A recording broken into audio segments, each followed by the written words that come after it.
Hi, this is Jennifer. Welcome to my YouTube channel. Today I'm back with another art journaling tutorial video. I'm working with geometric gel printing plates today, which you've seen before on my channel, and I really love these. Today we're working with a concept of layering geometric shapes and sort of the idea of intuitive painting. I do like to plan things out ahead of time most of the time. In this video, I've decided to just start recording with a faint idea of supplies that I would use in my head and just going with the flow. So I'm working in my Dina Wakley Media journal on one of the craft pages. And I've laid down a very rough, thin layer of white gesso, and I've left some of the border area with the brown still showing, as you can see. And in my head, I thought it might be neat to see how it would look if I went back over the brown area with a geometric stencil and some white acrylic paint. So I'm pulling out a little bit of paint here, and I'm just going to use an inexpensive cosmetic sponge. And the stencil is a StencilGirl stencil, and it is from Stencil Club. This particular stencil came on a large, a normal size sheet of multiple designs, and the idea behind the stencil was you would cut out all of the individual pieces, and so this particular piece is just a circle border. So I'm going around the edges of the craft page and putting down a very rough, I'm not trying to be super neat. You'll see it's, I like sort of messy. It's fine with me. You can be really exact if you like. So I'm just working throughout the page and adding circles here and there. So the thought in my head was, it was as if the white from the gesso in the center of the page was working its way out into a geometric design.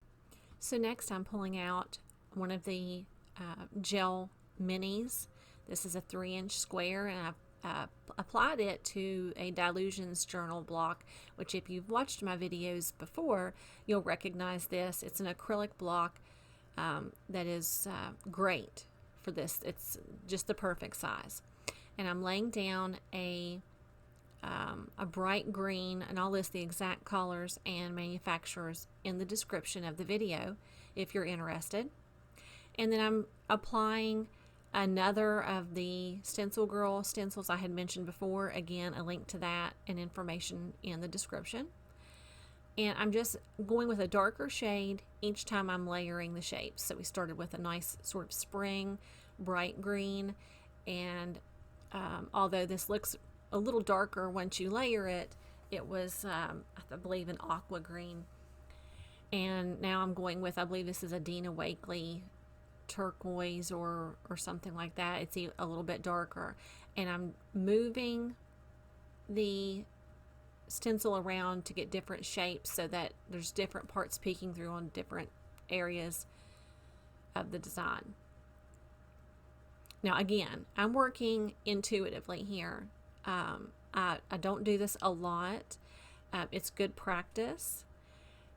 So I had not made many decisions ahead of time. So now another part from that StencilGirl stencil in Quinacridone magenta, and you'll see it didn't press really well the first time. I just laid it right back over and pressed again. And that's the nice thing about working with the gel minis on a block like this, is you can take it back over and over until you get the impression that you like the best. Now I've switched out the square plate for the 3-inch triangle, and I'm using Quinacridone magenta again. And you'll see here, I laid down a full layer of the paint. Then I put the circular stencil and applied more. On the opposite side of the journal, I'm going to do an opposite technique. I have put the stencil down first and then applied paint. And you'll see the difference here. The bottom triangle is sort of the opposite, if you will, of the top. And I think that's very visually interesting and something that just I happened upon working intuitively. Now I'm just taking a black Posca pen and outlining. And this may not be a journal page that you want to copy exactly, and that's fine. Hopefully, as you watch, you'll see me working through things, and maybe you'll come away with some ideas that you can implement in your own style and in your own way in your art journal. So after outlining with the acrylic paint marker, I went back with a Stabilo All, and I'm using a water brush just to activate that and get a little bit of a shadow around, just for some interest. And just a quick drying up some of that water so I can move forward. Now, as I've looked at the page and thought about it, I thought, how can I really make that bottom look more like the opposite of the top triangle? So I went back with the circle stencil and some white acrylic paint and just added, and that really now sends home the idea of opposites. So again, that's sort of the idea of this video. You may not want to copy this into your art journal, but maybe watching will help you come up with some ideas of your own, or just give you the courage to sort of work intuitively in your journal without a plan. Now I'm going back in with white and using that same square stencil again and just adding some more layers of shapes. That was really my only idea in working on this page, was geometrics and layering them and just seeing visually how it worked and how I liked it. So now I'm doing the same to these triangles as I did to the top and bottom, just outlining with some acrylic paint marker and going back in with the Stabilo All for some shadow. Now, once I get all of these layers dry, I started thinking about, adding stamping, adding additional images, and nothing really set well with me. So I decided to do a little outlining of some of the circles. I thought that might tie in the shapes a little more and tie in the black outlines that I have done for the other shapes and carry that theme all the way across the page.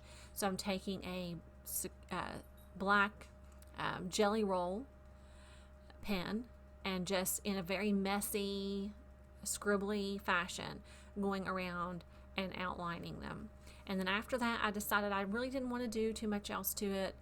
There's a lot going on visually, at least I think. So I'm just going to add a Dina Wakley tissue collage words addition to the page with some matte medium. I'm using Liquitex Basics here, which is not my go-to brand typically, but it works pretty well. So we have the sentiment down, and I'm just giving it a quick dry with the heat tool. And that is it. Hopefully you have found something in this tutorial that is useful to you and that you can take and use in your own art journal or other paper crafting projects. Thanks for stopping by my channel. I really appreciate each and every one of you. If you haven't, please subscribe and give this video a like, and stop by often to see new content. Thank you. See you next time.